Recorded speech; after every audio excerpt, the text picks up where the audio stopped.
Welcome, everyone, to another episode of the Camper Report. We've got a special guest today. Hold on.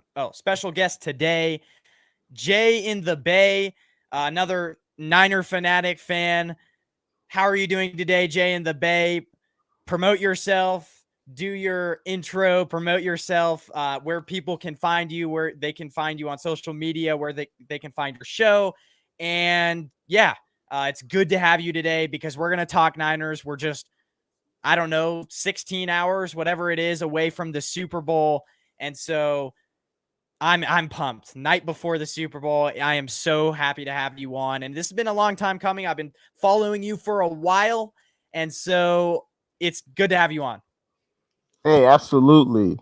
Faithful Niner Empire. What's good? It's your boy, Jay in the Bay.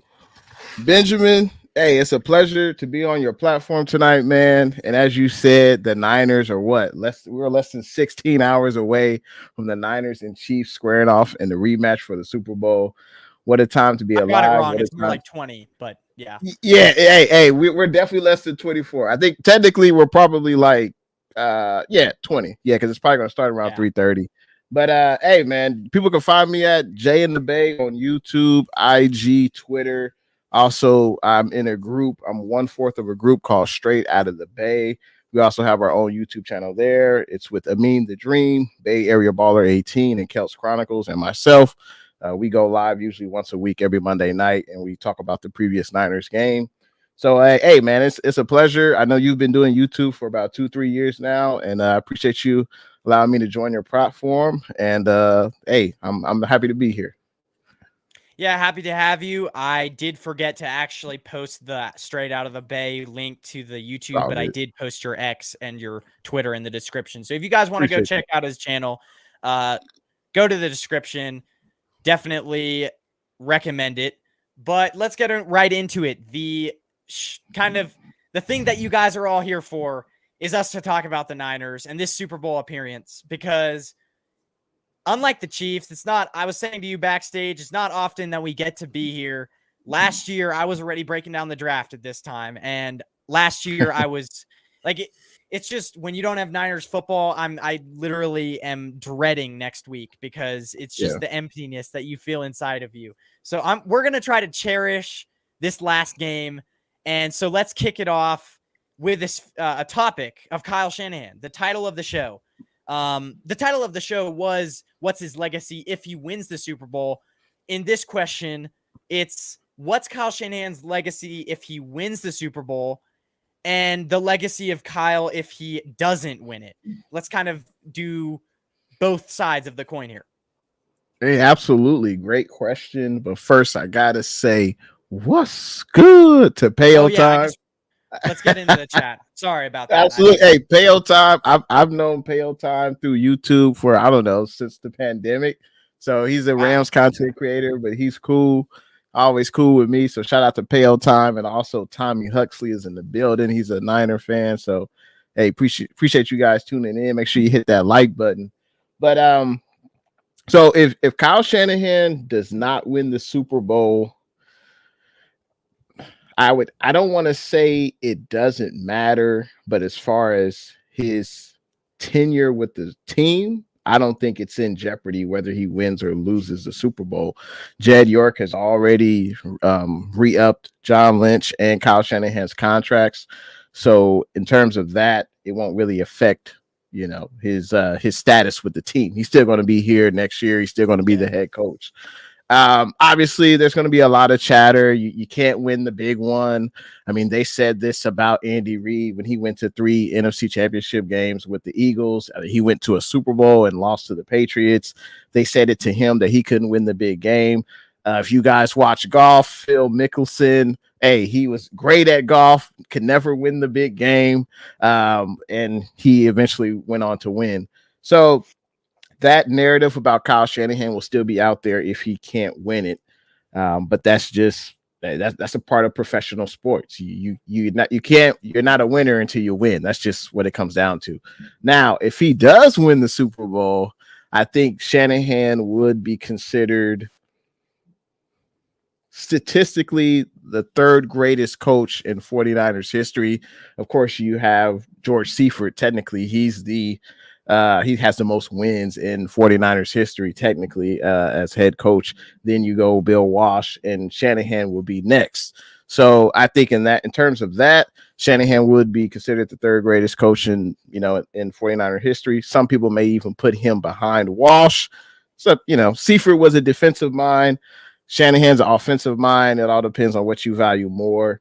But I think it would be obviously great for the faithful. It would be great for the Niner Empire, the fan base. We haven't seen a championship since '94. I was only, 7 years old then. I don't even remember that championship. So it would be great for the fan base, great for the players, of course. And I mean, Shanahan's already regarded as one of the best offensive play designers, play callers in the NFL. And if he adds a Super Bowl ring to his belt, it would do wonders for his legacy. Obviously, his father won 2 with Denver, which is great, but Shanahan has yet to win that big one, and he'll have his opportunity tomorrow, at 3:30. Yeah, I mean, I think if he loses, I'm gonna say something different. I think if he loses, he's been in the NFC for quite a while. I think he has. I feel like the thing with him that I see is if he knows a team, like it takes him a while to figure out what the team likes to do, what the coach likes to do, what the quarterback is like. And he's really good at game planning against people that he knows that he has good matchups against. But if he loses tomorrow, it's like he can win against the NFC, people that he knows, people that he's played a lot. But the AFC, it's like people that he doesn't play a lot against, people that he doesn't have a good feel for. He can't beat those kind of teams. And so I think that's kind of be also added on to a narrative that people have for the whole offseason. That's kind of going to be something that they say. And then if he wins, it's like, obviously he goes down as one of the greatest coaches, but he finally gets to, like, I feel like it's going to make people forget about that 2017 Falcons loss. It's going to make people forget about last Super Bowl. And it's kind of like a Super Bowl is kind of like the great, is it amnesia? Is that where you forget everything? Right. Yeah. It's going to make people forget about kind of those past hiccups that he had. So big game for him tomorrow. And obviously, I don't know if he feels the pressure, but there is a lot of pressure. I have a question for you. Which guy has more pressure, Andy Reid or Kyle Shanahan? I feel like it's way more Kyle Shanahan, but on the other side, it's like Andy Reid, if he doesn't win the Super Bowl tomorrow, it's like his team is still very good, but like he's going to be one step, like nothing is given in the NFL. And if he doesn't win it tomorrow, it's like, who knows when he's going to get back. He's obviously chasing the most winningest coach in history. It's like he's chasing Bill Belichick for all those Super Bowls, and this is his greatest window right now. So if he doesn't win tomorrow, it's definitely going to be, it's always hard to get back to the Super Bowl. So that's kind of pressure on him as well. No, absolutely. And just to answer Payo Time's question, I'll be with family and friends watching the game. But as far as who has more pressure, I think one could say, might sound crazy, but I mean, Shanahan has a Mr. Relevant playing quarterback in the Super Bowl. That is true. So, and you're going up against Pat Mahomes, who's already won 2, and he's been to 3 Super Bowls. So, but there's no doubt pressure's on Shanahan. Randy Reid has proven he's a Super Bowl champion 2 times over, so he's already proven he could win it. Shanahan is still trying to get over. People still criticize him, like you mentioned before, in 2017 with the Atlanta Falcons, even though he's not the head coach. I don't remember the last time an offensive coordinator who's only offensive coordinator. He's not the head coach that calls the plays, but an offensive coordinator only gets blamed for a loss like that. People still talk about that. We were up. Now, if you want to blame him against the Chiefs in the last Super Bowl, we're up 21-10. Yeah, go ahead. I would blame the corners, Richard Sherman. Fair, but unfortunately, the guy at the top usually gets the blame. The guy at the top gets the most accolades or most praise when they win, but when they lose, he also gets that same vitriol. So I would say the pressure is definitely on Shanahan, the coach. If we're just comparing coaches, it's definitely on Shanahan. But then you got your second year quarterback going up against a Hall of Fame quarterback in Pat Mahomes. But there's no question it's on Shanahan. There's no question. He's got to get over the hump. He has to win the big one. That's the thing that everyone wants to say. He's got to win the big one. So yeah, it's definitely on Shanahan. The pressure. Yeah. Payo Time says, I'm helping host a Super Bowl party at my small town movie theater. I'm so Nice. stoked. Wow. Hey, that's dope. Nice. Dope. For Hey, me enjoy the game, personally, man. I'm doing basically last year I got invited to some friend's house, but this year I invited older guy that's a 49ers fan as well. And then there's just a few family friends that are coming over. So I don't know what you're doing. You're probably Yeah, I'll be hosting with friends and family. So looking forward to the game, and I can't wait. What's good? There's G12 in the chat, man. Thanks for tuning in to the stream tonight. Hey, I had a question for you, Benjamin. Yeah. If Yeah. you could talk to Kyle Shanahan, let's say 3 hours before the game, what would you say to Kyle Shanahan? I would say no matter what look the Chiefs throw at you, run the ball.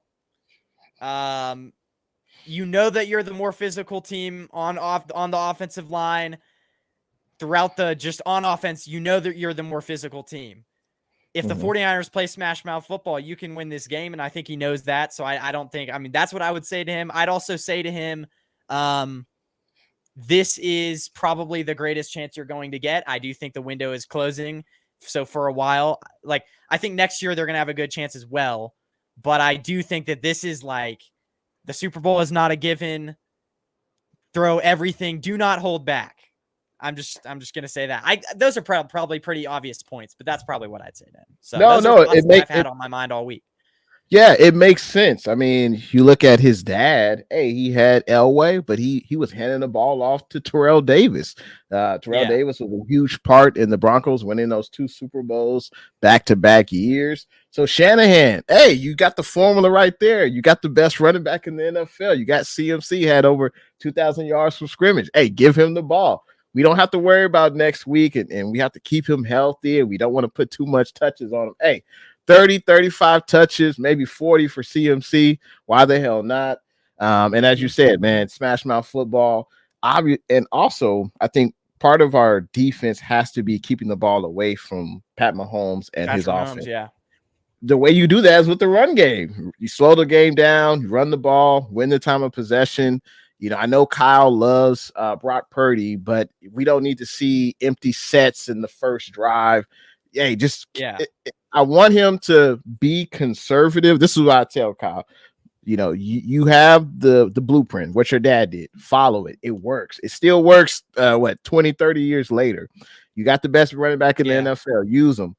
You can still trust Purdy, but I would allow the running game to work to start the game off and have Purdy hit his spots with play action with Kittle. But, you know, I think CMC should lead this offense. If Purdy throws 20 to 25 passes, I think that'd be perfect. And we can bring in Elijah Mitchell if you need to get 35 to 40 carries. That's fine. But I would just say do what got you here, and that's with running the ball. Purdy working off play action and also hitting those big plays down the middle. Yeah, for sure. I also, before we get to some more of the comments, I also do want to say Niner Fanatic podcast, shout out to him. He made a good point the other night. I know this is kind of a rabbit hole, but he said none of the Chiefs defensive linemen, except maybe, was it Chris Jones or maybe not even him, none of them are over 300 pounds. And so they're extremely light. They obviously lost Derek Nottie, their nose tackle.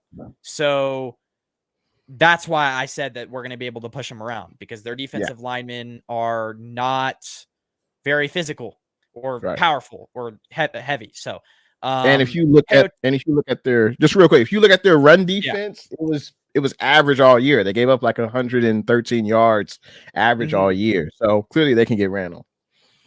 Yeah.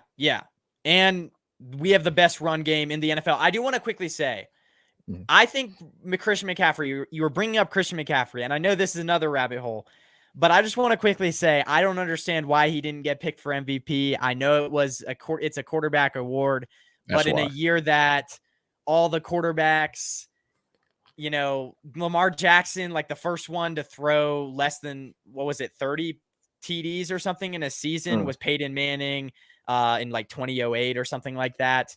It's like in a year that all quarterbacks didn't play super well. I just think this year was the right year to give it to another player, and who better than Christian McCaffrey? Because anytime a player gets over 2,000 anything yards, it's really impressive.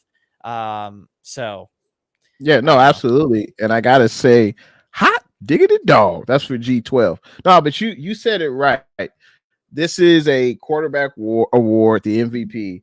If you look at Brock Purdy's stats and Lamar Jackson's stats, Brock Purdy had better stats than him. I know Lamar Jackson had those rushing touchdowns, and he, quote unquote, does more for the offense or whatever, or it's ran through him, whatever. But hey, it's no shade to Lamar Jackson. He's deserving. The Ravens had a pretty good season. This was the farthest they had went in the playoffs under Lamar Jackson. We all know about Lamar Jackson's struggles in the playoffs, and hey, they went as far as they've ever gone to the AFC Championship under Lamar Jackson, and he propelled them to have a very good regular season. Also, without Mark Andrews and without, the Ravens' best wide receiver, his name is escaping me, but I think he's a rookie. Zay Flowers. Exactly. So he was their best receiver. I mean, OBJ is washed up. They were without Mark Andrews. I know they had Isaiah Likely, who filled in really well, and he proved he belonged in the NFL. But I mean, Baltimore doesn't have a lot of marquee names on that offense other than the guys I mentioned. So, Lamar Jackson is very deserving, and it's also the second time he's won it in his career. And I'm sure you could probably only count on one hand the amount of quarterbacks that have won the MVP twice in their in their career. Do you know any of the other quarterbacks who have gotten MVP or regular season MVP twice? Aaron Rodgers, definitely, because I think he's gotten it like 4 times, and then I want to say Patrick Mahomes as well, right? Okay, that would make sense. Recent memory. Patrick Mahomes. You think Brady should have at least 2, right? Brady should have, or at least 1. I don't know. I don't know about Brady. Yeah. Maybe someone can help us in the chat. Someone can help us in the chat about how many times MVP. Yeah. Real quick, how I forgot to ask you this backstage. How long can you go for? An hour is cool for me if that's cool for you. Yeah. Yeah. Okay. Just making sure. If Kyle Shanahan does not win with Jay and the Bay and Benny give us good rant, will he break a window? Hey, you'll have to tune in. You'll have to tune in on my channel. We'll see what happens. Yeah, I as well will be doing a post-game show by myself. I didn't want to really – I assumed that a lot of people would be doing stuff with their family, so I was like, probably shouldn't invite anyone. But, yeah, after the game, look for the post-game show as well, and obviously go to his post-game show. I don't know when you're doing that, but I don't know if I'll be doing a show directly after the game. Typically, I do it the next night with Straight Out of the Bay, but we'll see. We'll see what happens. Camper Report is pronounced the same. Wait, hold on. Camper Report is pronounced the same was as Colbert. I don't know what he's meaning there. I'm not sure if he's saying you look like Colbert. Maybe he's saying I don't know. Yeah, I vaguely know that name, but yeah. He's the talk show host, late night talk show host. Oh, I believe I know. I don't know. I don't listen to a ton of that kind of stuff, but I'll look him up. Yeah. Devil's advocate question: 3 keys to the Chiefs defeating the 49ers. Do we have I don't think we can answer that now because I don't know if we have a direct topic on that. I know we have. I would say real quick, forcing turnovers on Purdy. So Purdy has another 2-3 interception game. That's one way for the Chiefs to defeat the Niners.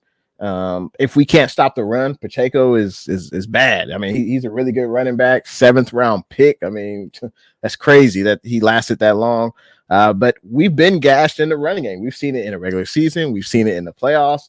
So containing Pacheco is going to be huge. But if he has a big game, 2 touchdowns, 150 rushing yards, that's one way to defeat the Niners. And I would say if they shut down CMC, That'd be Yeah. three ways. Yeah, I also want to add finding ways to protect that right side, because I know that Chris Jones and Karlaftis love to line up on the same side on the right side. And so if Chris Jones is demanding double teams in the middle and Karlaftis is one-on-one with McKivitz, I mean, Karlaftis has had a good season, 11 sacks, has I believe it was 17% pressure rate, which is tied for like 38th in the league among defensive ends. So, and that's really good because that's like almost like you're among a good group of defensive ends if you're 38th. Like that's a decent ranking to be. So I don't trust one-on-one Karlaftis versus McKivitz. I don't trust that we win that matchup. So I'm interested to see how Kyle Shanahan kind of schemes around that. Yeah.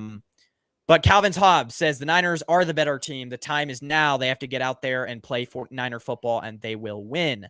I agree.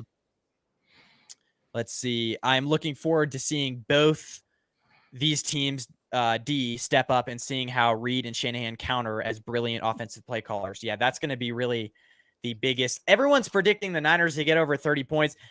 I know we're saving that till a little bit later, but I don't think that's going to happen. I don't think so. I think two defenses are just too, like the two defenses are just too good. I think we'll have to keep the Chiefs under 20. If you look at all their losses in the regular season, they never scored more than 20 points, and they only scored 20 points one time when they lost, and that was the first game of the season versus the Lions when they opened up the season. I mean, this isn't the same Chiefs offense that we saw back in 2019 when they had Tyreek Hill, they had Sammy Watkins. To me, this is a totally different Chiefs offense. I think their defense is probably better now, but I don't think the offense has the same firepower. Yeah. If Lamar was the MVP, I'm Dolly Parton. That's that's good to know. Yes. That is someone I do know though. So his reference, I did get his reference that time. I keep telling people about the KC defense, Finns, Bills, Ravens fans. I told them all they acted dismissive, acting all cocky. Yeah. It is legit for sure. Yeah. I feel like the Dolphins would have had a better I think the Dolphins would have had a good chance of winning that game if it wouldn't have been, in KC, yeah, or whatever. Yeah. All they had to do was win the last home game, but they couldn't do that. Yeah. It would have been, I think it would have been a different game in South Beach for sure. If the 49ers lose, we'll see his team lose 3 Super Bowls like when I've seen my Finns did. I don't know. Yeah. It didn't really I'm trying to fill in the blanks, but yeah. So he's talking about 2013, 2019, and then this one. Yeah, that will be 3 Super Bowls lost.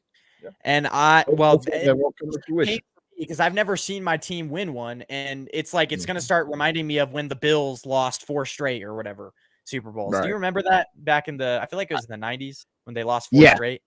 Yeah. Yep. I recall that. Yeah. So didn't don't want to it, but I remember it. Yeah. Peyton Manning was the king of the regular season, 5 MVPs, and they said he couldn't win in the playoffs until he finally won a few Super Bowls. That's good to know. There are a lot of comments here, so I apologize, guys, if I do not get them all. I'll try to do my best, but I'm sure you guys want us to get on with the topics that we had. So, Peo, you counting that? Tommy Huxley says, Peo, you counting that makes you look silly. Stop it. Any key is zebras not calling holds and giving Mahomes defensive PIs and roughing calls. I hope this game isn't run by refs. I really do. That would suck. I hope they just let them play unless it's super obvious. Like call it if it's super obvious, but other than that, let them play. I mean, we've seen Ambry Thomas get a little handsy, so that could be a problem, at the catch over point. Under. Does Ambry Thomas 1.5 holding calls? 1.5, so that he would have to get 2 for the over. I would probably say over. I feel like I do hold over. Yeah. Maybe I should have made that number higher, but I mean, MVS is a speed threat, but he doesn't have reliable hands. But that doesn't really matter if Pat Mahomes throws the ball up and Ambry gets scared or he freaks out or he panics and he just grabs the receiver, which we've seen him do. So I don't know. It probably will be over. Probably. Real quick before we get to a few the topics, I just want to quickly shout out Carcass. He says, "Yo, What's go subscribe to his good? channel." What's good, Carcass? Let's get back to it, though. Even though the 49ers are favored in this game, do you still consider them underdogs? This is kind of interesting to me because it's like they're favored, I believe, by 2, but it's like everyone's predicting the Chiefs to win. So does Vegas know something that we don't? Are they like, when the 49ers win, are they going to be like, ha ha ha, we told you guys? Or what's the deal here? Do you still consider them underdogs? That's a great question, because what are they basing this number on? If they're basing it on the regular season, I think the Niners should be favored.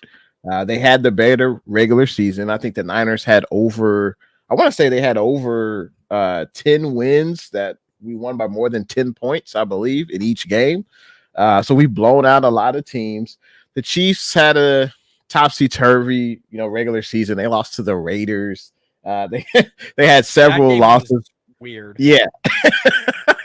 So it's like, what Chiefs team is going to show up? Also, we had signature wins versus the Eagles, the Cowboys. We were 5-1 in the NFC West division. We should have been undefeated, but we didn't need that last game against the Rams. So if we're basing it off the regular season, the Niners should be favored. Now, the playoffs, right? The Niners were what? We were sleepwalking versus Green Bay. You could argue we're sleepwalking versus Detroit, but we managed to squeeze out victories versus those teams, while the Chiefs beat the brakes off them good old Dolphins in KC. Under zero temperatures and all that. They went on the road to beat Baltimore, went on the road to beat Buffalo. You could argue that KC should be favored based off the playoffs, but Vegas, they know what they're doing. All the money that they're able to have to build those casinos is not based on them losing bets, right? They know what they're doing. They win more often than they lose. So I think they know there's going to be a lot of people from Cali, and the Niner fan base is worldwide. So a lot of people are going to be betting on the Niners to win. And I think that's part of the reason why. Also, you got a second-year quarterback going up against a future Hall of Famer and Pat Mahomes. I would think that the Chiefs should be favored, but hey, it's Vegas. They want people to bet. They want people to be compelled to bet. I think that's what this number does. It compels people to bet. Yeah, and it's going to make people feel like they have such a certainty, and everyone's betting the under, and so they're going to put. That is true. I never thought about it that way, that like people are going to put more money because they're more certain about a certain. That is a good point. Do you know what the over under is in the game? The total? No, I don't look at a ton of betting lines. I know that was like the favorite thing, or like whatever it was. If I had to guess, it would probably be, someone can help us in the chat. If I had to guess, the total over under, probably I would say like 45, maybe 44. Because I think this could be a low scoring game. I think I don't think either team, unless there's if there's a defensive touchdown, maybe it would go over 30. But if not, if there's no defensive touchdown, I don't see it. I think it's going to be under that amount. I hope there's not a defensive. Well, I mean, I guess on our side, but like last year, Nick Bolton recovered a fumble and returned it for a touchdown, and that kind of swung the game for the Eagles in the Chiefs' favor. And I mean, it's like, I guess we'll get into it later with Steve Wilkes, but I honestly would still consider them underdogs, just because, well, honestly, I don't know if I consider them underdogs. I would say on paper, they are the better team. Right. I think it really just comes down to who has more time of possession, and I don't know. I think I'm not sure why. I think Vegas, like you said, with that, you made a good point, but I think if they control time of possession and whatever, on paper they really should beat the Chiefs. But this playoffs, like you said, has really turned a lot of people's heads towards the Chiefs. But I mean, when you look at the Niners real quick, and two people in the chat have said the over under is 47.5. So I would guess it's going to go under that. I would guess, but when you look at the Niners, they've been like the hottest story of the NFL, you could say, through the regular season with Brock Purdy, with CMC, and they've definitely been on the minds of a lot of people this entire regular season, especially the way we ended the season last year. QB got hurt, Philly won, so there's a lot of expectations on this team going into this year, and I think they've met expectations at bare minimum. So I just think they are probably the more popular team, not the most successful team of the last decade comparing the Chiefs, but I just think that there's a reason why Vegas has them. Like you said, the Niners are better on paper, but as far as performances through the playoffs, it is pretty cool to come back from 21 down, but you shouldn't have to do that against the Lions. They're a hell of a team, but there's no way we shouldn't have been down that many points. But the Chiefs have been better, I think, probably in the playoffs. Well, so they've shown in the Super Bowl that they can come back. Last year, they were down by 14. Right. So it's like, I feel like the Niners are underdogs in the fact that, like, even though they're winning, in the fourth quarter, you can never really count the Chiefs out. And it's just like, I know I could understand why people are picking the Chiefs, and they have some very solid points, but it's just like, there are some habits that the Chiefs had. For example, their pass game obviously wasn't great. During the regular season, it was like if you shut down Travis Kelce, then their offense was almost non-existent. That version of the Chiefs probably won't reappear, but there is kind of some question to be had. Like, what if that version of the Chiefs does reappear? The version of where the run game isn't as good, they're making mistakes, and Travis Kelce, you just have to hone in on Travis Kelce, and he'll and the offense will kind of break down. Their offensive line isn't that great. So it's like, there are some aspects of this where it's like, maybe I could see why the 49ers win this game, but I also see some great arguments for the other side that the Chiefs win. So no, absolutely. I like what Calvin said in the chat. No one wants to bet against Mahomes, but when a team can get ahead of the Chiefs, their offense is not as capable of coming back as in previous seasons. That is true. But I don't want to give them the chance. I don't. Yeah, it's still Pat Mahomes. I know there's no Tyreek Hill, but we've seen him do it against us in the Super Bowl. I just put them away. Just put them away. Don't even give them the opportunity to come back. Put them away. Put them away for good. If we've got a big lead, just run the ball, run the clock out. Simple. Yeah. On paper, the 49ers D-line is super. However, like CG points out, they have not even played to the level that the papers.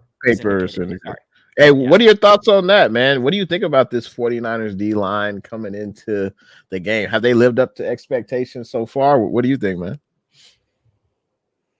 No, I mean, no. Yeah. I don't think so. I think when we got Chase Young, even the first few weeks that he was here, I think he did great, but something switched. I don't know. When we got Chase Young, I literally thought this defensive line was going to be unstoppable. But it's been a ride for sure with him. So no, probably not. And then Randy Gregory, it's like, where did he go? Like, I thought he was supposed to be that was a good pickup. I don't know what happened to him either. So yeah, I thought the value to get Gregory was good, and the value to get Chase Young was good. But Chase Young is not. I think he's proving to be not a difference maker over a regular season. He's just not. Can he make some plays at times? Sure, but he's not a Nick Bosa type. He's not going to get you 12 sacks. I think he did do that his rookie year, or he had at least did. Yeah, so he did his rookie year. He tore his ACL. He hasn't really been the same since, or he hasn't been able to regain that production since. So yeah, and then you look at the interior of the defensive line. Armstead missed some games this year. Hargrave missed some games. We've been getting gashed in the running game. So I know we're going to talk about gentlemen in a few, but this defensive line has to play its best game of the season, I think, in order to slow down this Chiefs run game. Yeah. There are a lot of 49ers fans here in Phoenix. Yeah. They're 49 fans everywhere. I mean, it's literally worldwide with the Niners everywhere. I think they're Yeah, the best we're the best traveling team in the NFL. I mean, we go all over the place. So right. Randy Gregory was already on the downslide. Denver content creators pointed to that they are not surprised. Yeah, but it's like with Chase Young and Randy Gregory, it's like I feel like a lot of us when we got them were like they were just a product of what their situation was. Although Chase Young was, I mean, that Washington, like all the weaknesses that they had in Washington, that defensive line was the one strength with Jonathan Allen right. and Montez Sweat or whatever. So um but Randy Gregory, it's like he never played with really that great Denver defensive linemen. So it's like I don't know. I And definitely thought that they could improve. So go ahead. that's a great point you bring up because Denver, what the first half of the season were terrible under Sean Payton. They won some games and they gained some momentum in the second half, but they were terrible in the first half. I think what didn't they allow? What was it 80 points or something or 70 points versus Miami? Like Denver was terrible. Yeah, So it was I think it was 70. yeah. So you go from that situation to a team that's, trying to gain ground to go to a Super Bowl, and he's not playing 80% of the snaps. He's only going maybe 30%. So he should be able to give full maximum effort, but we haven't seen the production. And the same thing with Chase Young. He's been with the Commanders. I don't think they've ever been to the playoffs since he was drafted with them. Obviously, they declined his fifth-year option on his rookie contract, so he was going to be a free agent after this year anyway. But then Chase Young gets traded to us. He's in a better situation, playing limited snaps. He should be very productive. I think he's been solid, but he's not a max money type edge rusher. He's not a Max Crosby. He's not a Bosa. He's just not that guy. Maybe he's a second or third tier type player. And hopefully he can have the game of his life against the Chiefs tomorrow. Grandizer says, Jay, what is in your cup? And I'm going to bring up a joke. It is the same thing Kyle Shanahan had in his cup on Media Day. Did you see all those memes and jokes? That's funny. Wouldn't you like to know, G12? Wouldn't you like to know?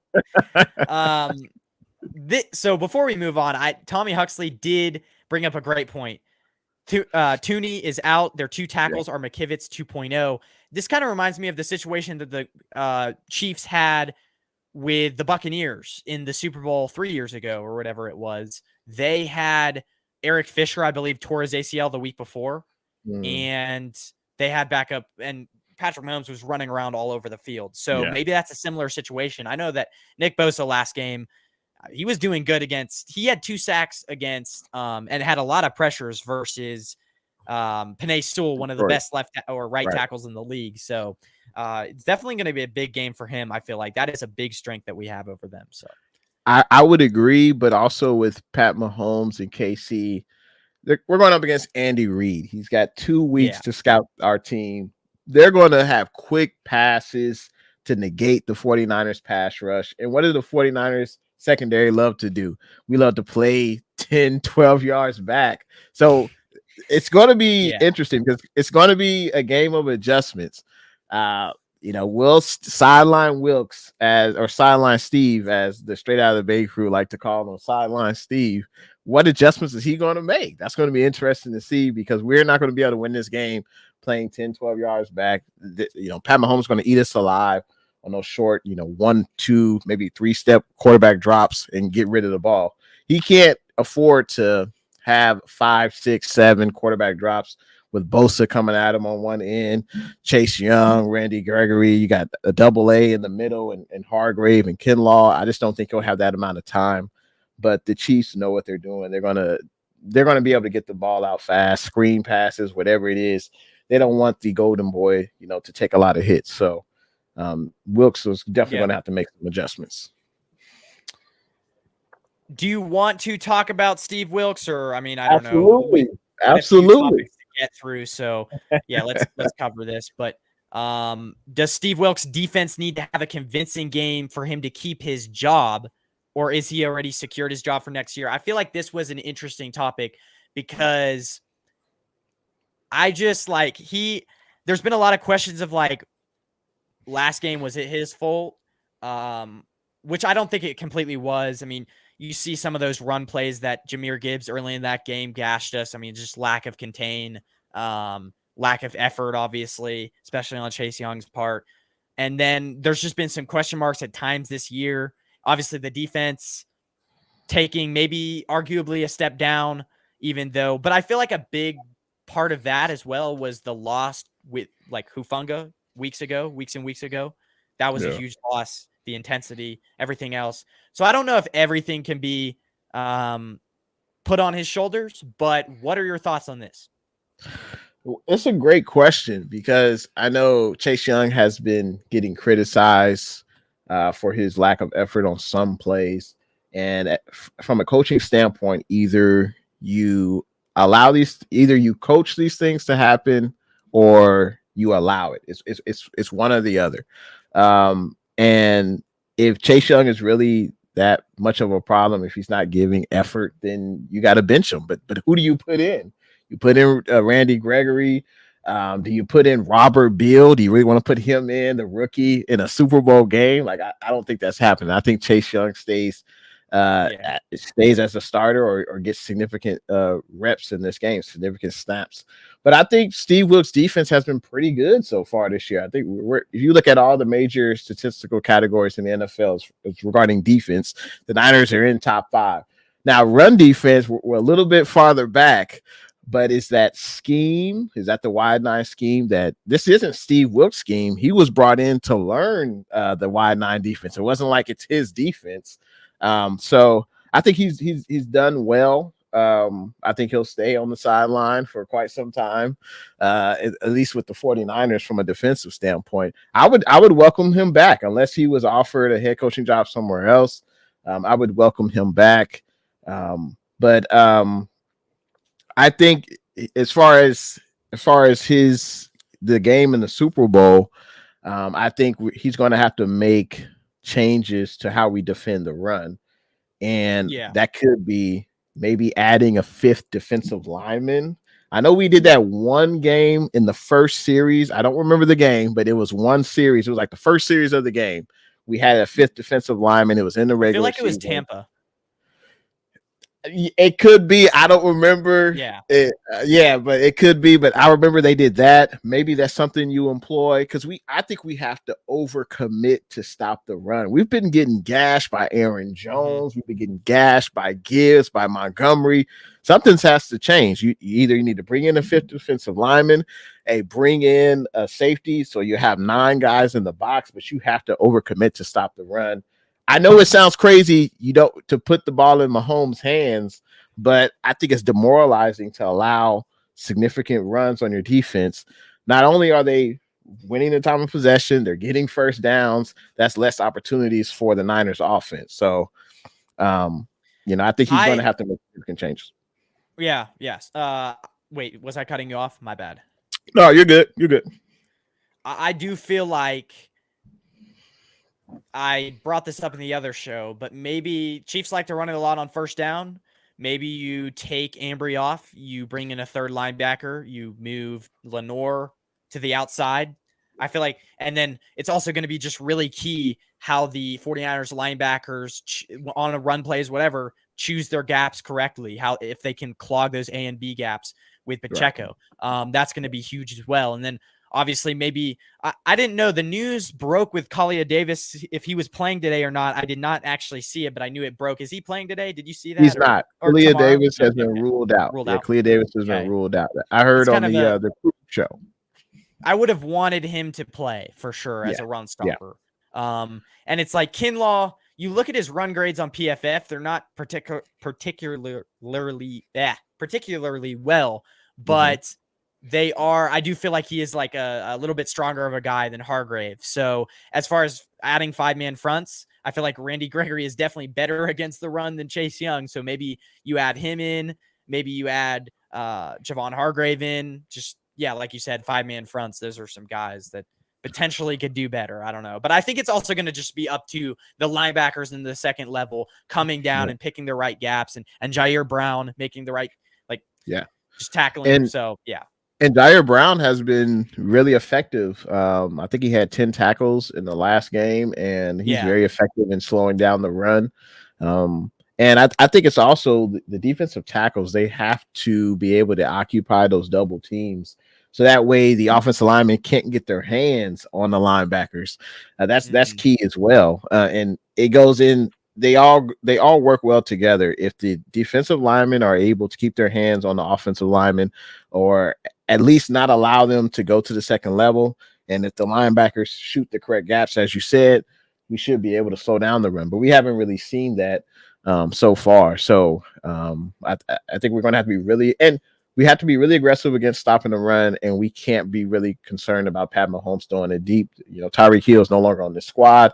We know MVS is fast, but is he really a go-to target for Pat Mahomes? I don't think so. No, I honestly loading the box, even though Mahomes can beat you deep, loading the box is probably the best thing you have because, like you said, I mean, they have Rashee Rice, like I think you said that He's as good. well, but it's like he's good, but I trust that Charvarius Ward one-on-one, and then MVS doesn't consistently win downfield. So it's like I feel like your best bet is to, especially on third down or third down long, like you creatively find ways for Jair Brown to blitz, do single high safety, because I just feel like at this point, I think it's a safer bet to assume that the Chiefs aren't going to go deep because they don't have a threat like that, like you said. So, yeah. And also this 49ers defense has to get off the field on third down. I believe the last 2 games, the Niners are allowing 13 out of 25 conversions on third down. That's not going to get it done. I mean, we need that number to be like 30%, maybe 40% at the most. I know the red zone defense is really well. We force teams to get field goals, but third down, we got to get off the field. And the Niners, if Steve Wilks is watching this right now, I would tell sideline Steve, man, you got to have a QB spy on third down. You cannot allow Pat Mahomes to run, escape the pocket, run around, and scramble for a first down. That's demoralizing to the defense. Also allows them to gain a first down, keep that clock rolling, because that's where Mahomes is kind of at his best. He has those backyard type plays where he's running around, he's allowing his receivers to get open. And the pocket obviously breaks down, but he's able to make plays. So that's going to be key on third down. You got to have a spy, whether it's Warner, Greenlaw, whether it's, Gibson, I don't care, but someone has to be a spy to watch him so he can't run around and make plays. Assuming Wilks is on the hot seat, is there another 49ers coach that's on the hot seat? If the 49ers lose, I'll quickly answer this. I don't think so. And I don't think Steve Wilks gets another head coaching job because most of them have been filled. Yeah, is there a head coaching job? Atlanta? No, because I mean Seattle Seattle got filled. Chargers obviously got filled. Yep. The Tennessee Titans job got filled. The Patriots job got filled. Yeah. I'm trying to think of any other ones, but no, I think they're all Atlanta. done. Atlanta got filled. Yeah, I don't think there's any other jobs. I don't think. Yeah. So anyway, let's move on. Should we predict the score now, or should we get to trades happening? Actually, let's get to the last topic. We'll get to any trades happening after this game that we trade any players away, because I feel like that's kind of just going in a timeline. What do you want to do? Final score predictions, comparing the 2019 team. What do you think we should go with next? You mentioned, do the 49ers have to worry about free agents after this year or guys that let's get to that then. Like Buckner? Yeah. So when I look at the free agent list, you got Randy Gregory, Chase Young, Sam Darnold, Javon Kinlaw. There's a list of names. A lot of guys I think will be gone from this team. As far as trades, I don't see any guy I don't think that could be traded like a DeForest Buckner was, like how he was traded. I think Brandon Ayuk stays with this team for the foreseeable future. They said that they would make him the main priority. So that's a good sign. I think Chase Young is probably done. Randy Gregory's probably done. I mean, the 49ers still need another edge rusher outside of Nick Bosa. We don't know what the status is of our top pick from a year ago, Drake Jackson. I know he got hurt. He's obviously going to be on the opposite of Nick Bosa, but I think you're going to have to draft another edge rusher, probably bring in another veteran free agent like a Randy Gregory. But Tayshaun Gibson, he'll be interesting. I mean, he wasn't even in training camp when we signed him up 2 years ago. So but he'll probably won't be back with the team. I'd be surprised. I mean, he is getting up there in age. Yeah, Jair Brown, absolutely. All the other names I feel like are replaceable. No big names. So what about any shocker trades? I have a name, and this might be out there, but George Kittle's stock has been really high, and I know it would break the fan base, but hold on. Hear me out. It's like he's getting into his 30s, right? You could still get him for a high pick because, I mean, he just came off of a really good season. And it's like, if it's opposite conference, maybe. I mean, the Niners did it with Buckner. Maybe they do it with, like, Kittle, I felt like, is the player that it's like he's coming to the end of his well, I don't know. Actually, they restructured it, so I feel like he has a lot more years. Well, just to give you details on his contract real quick, he's got 2 years left on his contract, and it looks like he's owed about almost $30 million. If the Niners cut him or trade him, he has a dead cap hit of $18 million. So yeah, the odds of that happen probably not likely, but that's what this. But then again, it's like if the price is right, it's like it would break the fan base, but you get a really good pick for. I mean, I'd assume you could get a second round pick for him, right? Yeah, probably. Maybe. Yeah, if a team is like one skill threat player away and they feel like they could use Kittle, you probably fetch a second round pick. But I don't think there's any way the Niners would trade him. No way. Probably not. It's just I'm just trying to think of something.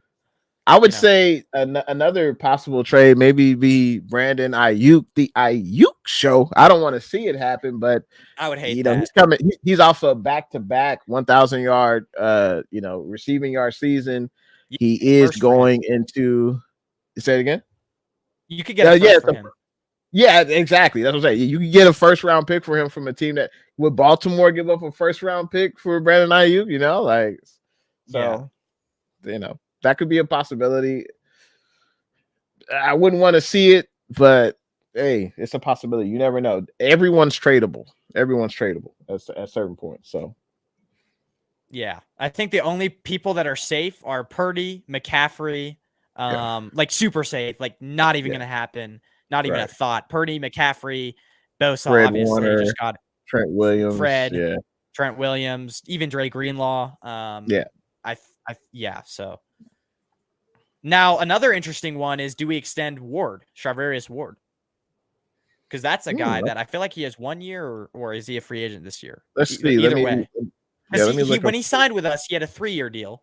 Last year was his first year. This year's his second year. So I think he's up for an extension. I'm just interested after the season he had if we give him that. I don't know. That's a great question. Let's see. He's got. Let's see. Yeah. So no, next year is his last year. Yeah. I don't think the Niners extend him before that.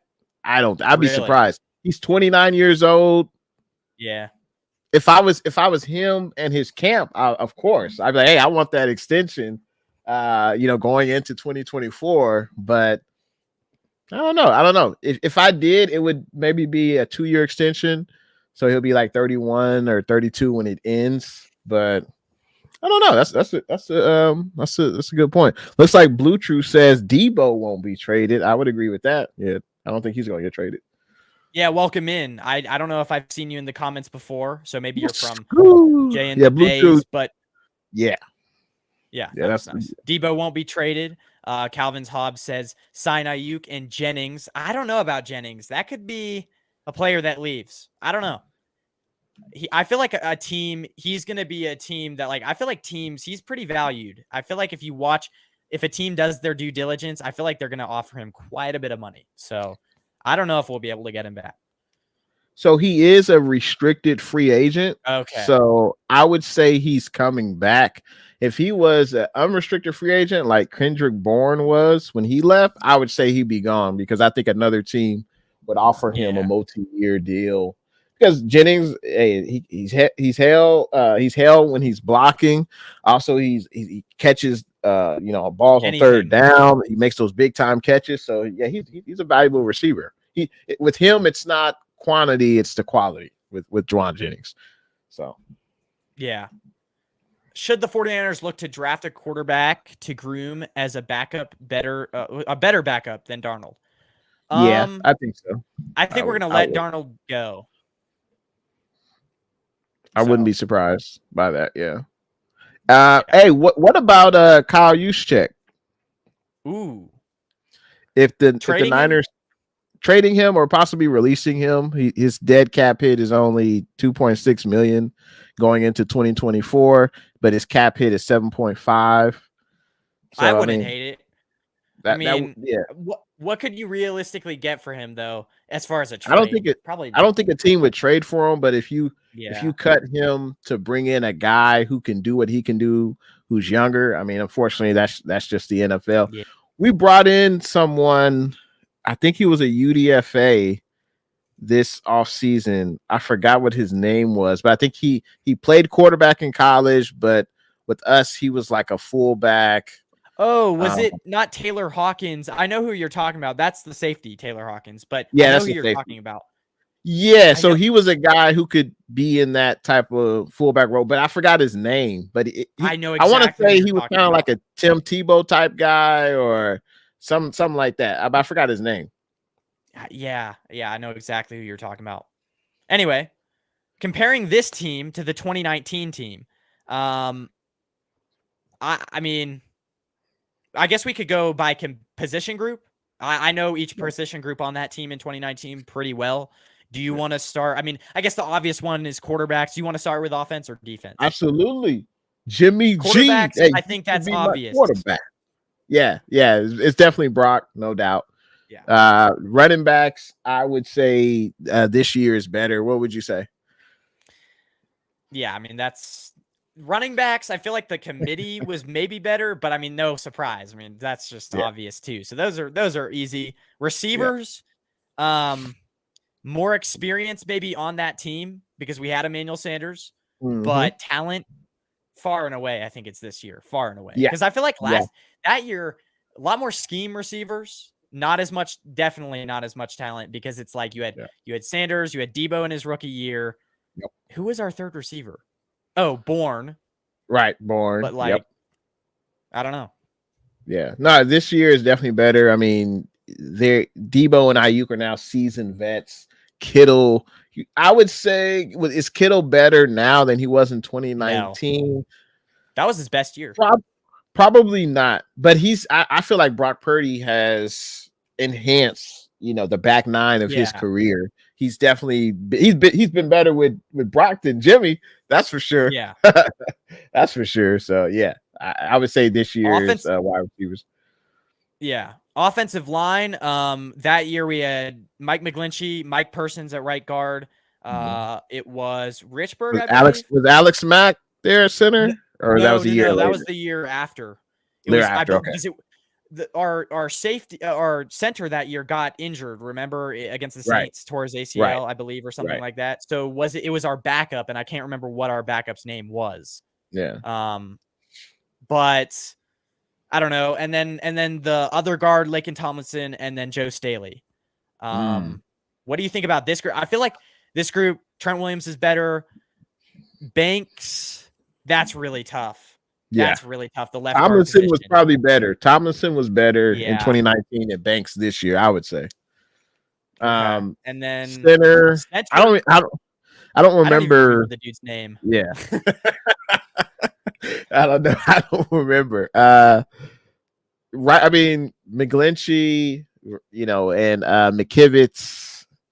I mean, for the price point, McKivitz is better. I'll take McKivitz for the price point.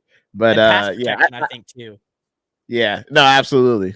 So I think you could say that's the closest unit as far as, obviously, you take out Trent Williams, everyone else is honestly replaceable. I think there's no one else who's as great as Trent Williams on either one of those years' lines that could compare at a different offensive line position. G12 says maybe Daniel Kilgore. That name sounds No, familiar. no, I don't think it was. I could look it up real quick. Okay.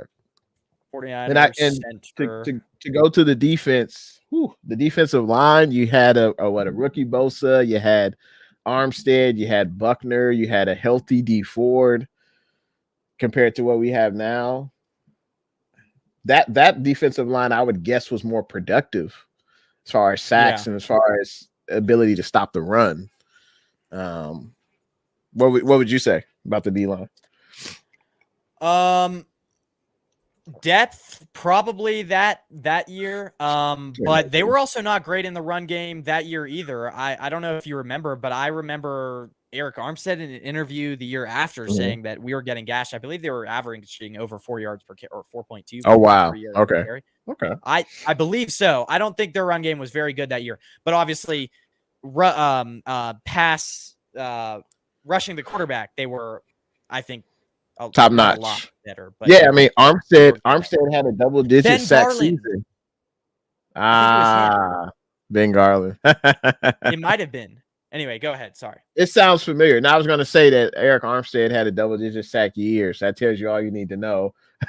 That they were getting after the quarterback that year. So it said, Tommy Huckey says Kilgore. That was 2012. Yeah, that's what I thought. Let's see here. Great knowledge there, Tommy. It was Richburg was our starting center, but I do believe Tommy is right. I do believe it was Ben Garland. So I don't want to get too hung up on that, but linebackers, I feel like it's better this year. I know that. Well, okay. You don't like Quan Alexander? No, I think Dre Greenlaw is way better than him this year. Yeah, no, I'm just kidding. This group was also a lot. Yeah, I didn't think that was a joke at first, but if it was, that's a great joke. I think this group is way more experienced now than it was then. So I would agree. I would agree. Cornerbacks, probably now. Because one-on-one, Richard Sherman wasn't in his prime. Yeah, Richard Sherman wasn't in his prime, but he was still good. But Mooney Ward is probably better this season than Richard Sherman's 2019 season, probably. And then E-Man was the starter there. E-Man was good, man. Sucks he tore his ACL this year, but he was on that Lions team this year. But yeah, E-Man was good when he was healthy, but that was the thing, if he was healthy. So. Oof. And then, so I'd say corners this year just because of Charvarius Ward versus Sherman. And then safeties, it was Jimmy Ward, Tart. Yeah. I thought that maybe that there was another dude in there, but no, I think you're right. I'd say that year probably. So Jimmy Ward and Tart over, because you can't count Huff, right? Because he's hurt. No. So over Gibson, Jair Brown. Yeah. I feel like Gibson's a good eraser, just like Tart used to be. Yeah. So maybe they cancel each other out. But if you're talking about experience with Jair Brown and Jimmy Ward, and Jimmy Ward was still kind of in his prime then. So I feel like that group was better. But yeah, I think if Huff was healthy, I feel like he was more of a ball hawk. Yeah. When Huff was healthy, and Tart and Ward never got. Well, Ward got interceptions when he's playing against the Rams, but against any other team, he just didn't pick the ball off, man. And we all know Tart what he did. So yeah. So I would say you're probably right with 2019 safeties. But if Huff was healthy, I would give the edge to 2023. Yeah. So it's all come down to this. Actually, let's quickly answer a few comments and then we'll do the final score predictions. So stay tuned, everyone. Let's see here. There's not many. So hold on. Robbie Gold. Ooh, yeah, we forgot to do special teams. Yeah, that's a no-brainer there. What? Robbie Gold over Moody? What? Yeah. If you okay, so hear me out. If you look at their regular season numbers, they're very similar. Like they're both around like 85, 86%. Yeah, but volume, I don't think Moody even kicked many field goals this year. And that's another thing too, where this Niners offense was totally different compared to 2019. We Yeah. were actually scoring touchdowns, so Moody didn't have to kick field goals. So, but yeah. I mean, I think we all could say we trust Robbie Gould more with the kick on the line to win the game than Moody. I Yeah, he think had a that's fair. perfect record in the postseason. So, Yeah. Overall, I would say this 2023 49ers team is better, though, to just answer the overall question. So, yeah. SF first in interceptions this season. Yes, that is true. A lot better at taking away the ball. I feel like the Niners team back then used to be like bend, don't break. They didn't take away the ball, but they also just didn't give up a lot of points. So that is true.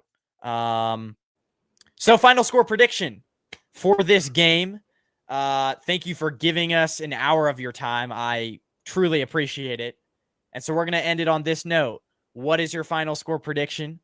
And yeah. Hey, thanks for having me, man. I appreciate you for allowing me to be on your platform. That hour went by super fast, man. Had a great time tonight. Can't wait to do it again. But man, the 49ers and Chiefs Super Bowl, who do I think is going to win? Whew. Obviously, I think the Niners are going to win. And I think the way we win is Shanahan sticks to the basics and he picks and chooses spots where he wants to throw the ball downfield. I think this will be a heavy CMC game. Brock's also going to have to take care of the football. We can't have any 2 or 3 turnover type games in this game. And then the defense is just going to have to limit Mahomes. I think Kelsey's going to get his, they throw screen passes to him. I mean, he is slow. He's no longer in the prime of his career, but he's going to get his catches. He knows the zone defense that other teams are running. He knows how to just sit right in the hole between 2 defenders. Pat Mahomes already throwing the ball out. But the key is, I think whoever wins the turnover battle, obviously is going to win the game. Hopefully there won't be a lot of penalties unless it's super obvious. Just let the guys play. And we got to slow down Pacheco. He's a beast, and we got to contain Mahomes. Can't let him scramble on third down and get first down. So I think the Niners will win this game. I think the Niners will win the time of possession, and the Niners will make the best adjustments throughout the game based on what happens. So I have the 49ers winning 24-19. Okay, interesting. So a big field goal game for the Chiefs. That is interesting. I could see that happening. I'm going to say 27-21. And there was a comment earlier that said over under 47.5. I never answered that. I'm going to say slightly over. I think 27. So that would be 48 points. Yeah. Some points, I think the Chiefs offense is going to look scary, but then again, it's like with Harrison Butker, they could have a very heavy game with field goals. So I do like your score a lot. But I'm going to say 27-21.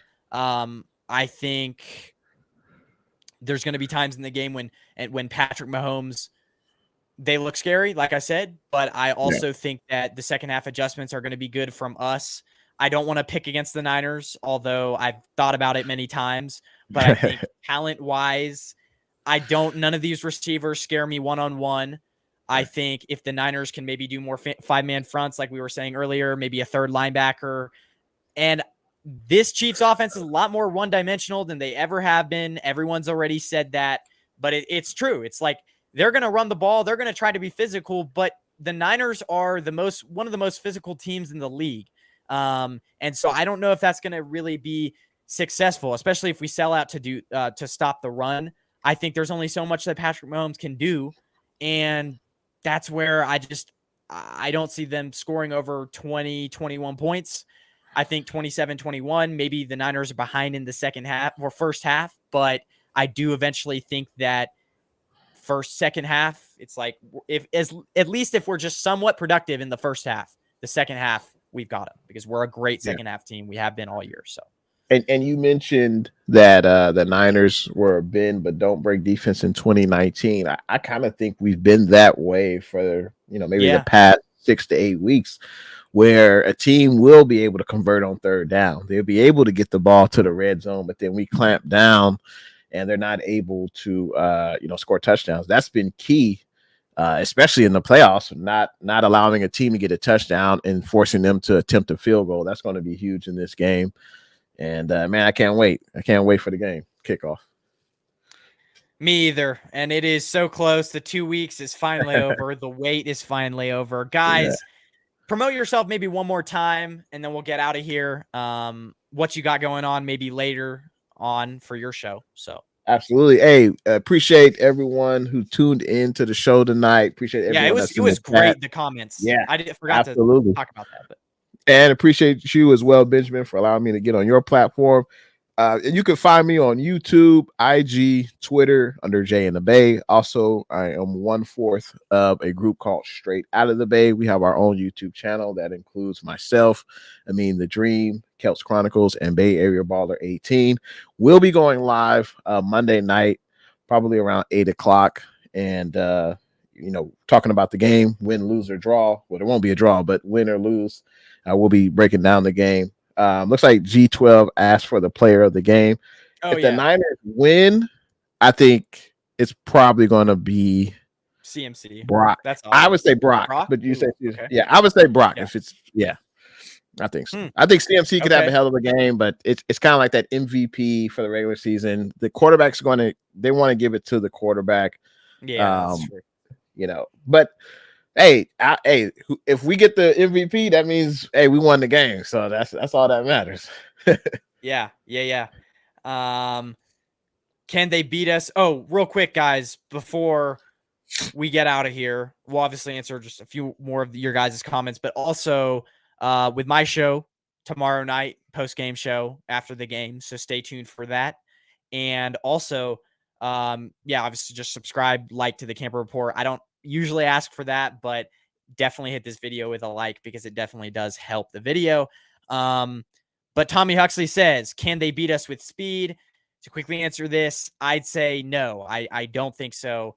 Although I am a little bit afraid of Ambry Thomas holding. Hold on, my phone is ringing. I'm just going to silence it. I'm a little afraid of Ambry Thomas holding late in the game, down the field. I do definitely think they're going to go after him a lot. So, yeah. I think if MVS is able to, get some catches down the field or even, force some penalty flags to be thrown against our defense, then that's one way they could beat us with speed. They don't even necessarily have to complete the pass, but if they're able to get some flags thrown on them, then that's a win in their book. And they've had 2 weeks to prepare for us, so they know the weak points of our defense. So that's why sideline Steve, he's gonna have to be in his bag tomorrow on these adjustments. It's gonna be very interesting. Kyle Sullivan, I want to answer your comment because your first time into the 40 the Camper Report. So thank you. I'm sure he's probably someone from your show, but are any of you worried about Moody kicking a field goal? That's probably why you were laughing before I read the comment. And yes, I am very worried.